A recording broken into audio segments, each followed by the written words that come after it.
सर्वसामान्यांच्या हक्काचा आवाज जागर जनस्थान। साताऱ्यात मध्यरात्री घडलेल्या एका मोठ्या दरोड्याचा छडा लावण्यात धुळ्याच्या शिरपूर शहर पोलिसांना मोठे यश आले। काल 27 फेब्रुवारीच्या मध्यरात्री 12 वाजेच्या दरम्यान साताऱ्याहून मुंबई पुण्याकडे सोन्याचे पार्सल घेऊन जाणाऱ्या कुरिअर कर्मचाऱ्यांना अडवून 5 दरोडेखोरांनी तब्बल 21 तोळे सोने लुटले होते। हे दरोडेखोर एका पांढऱ्या रंगाच्या कारमधून पसार झाले। या घटनेची माहिती मिळताच सातारा पोलीस अधीक्षकांनी तातडीने धुळे पोलिसांशी संपर्क साधला।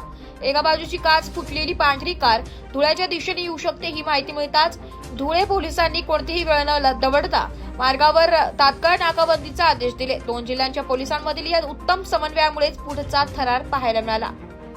या माहितीच्या आधारे शिरपूर शहर पोलिसांनी अत्यंत सतर्कता दाखवत टोल नाक्यावर सापळा रचला।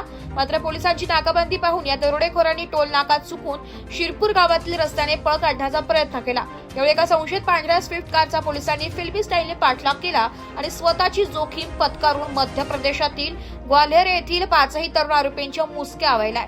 त्यांच्याकडून लुटलेले सर्व सोडे आणि गुन्ह्यात वापरलेली कार जप्त करण्यात आलेली आहे। या धडक आणि यशस्वी कारवाईबाबत शिरपूर शहर पोलीस ठाण्याचे पोलीस निरीक्षक किशोर कुमार परदेशी यांनी सविस्तर माहिती दिली आहे। जागर जनस्थानसाठी प्रतिनिधी रूपक बिरारी, धुळे।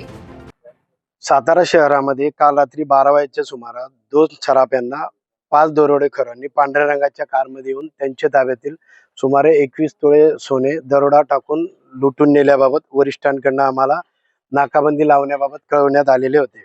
याबाबत आम्ही शिरपूर शहर पोलिसांचा डीबी स्टाफ हा शिरपूर टोल नाका येथे पाठवून सदर संशयित गाडी मिळून आल्याने सदर 5 आरोपी व संशयित गाडी व त्यांनी दरोडा टाकून लुटून नेलेले 21 तोळे सोने हे जप्त करण्यात आले आहे।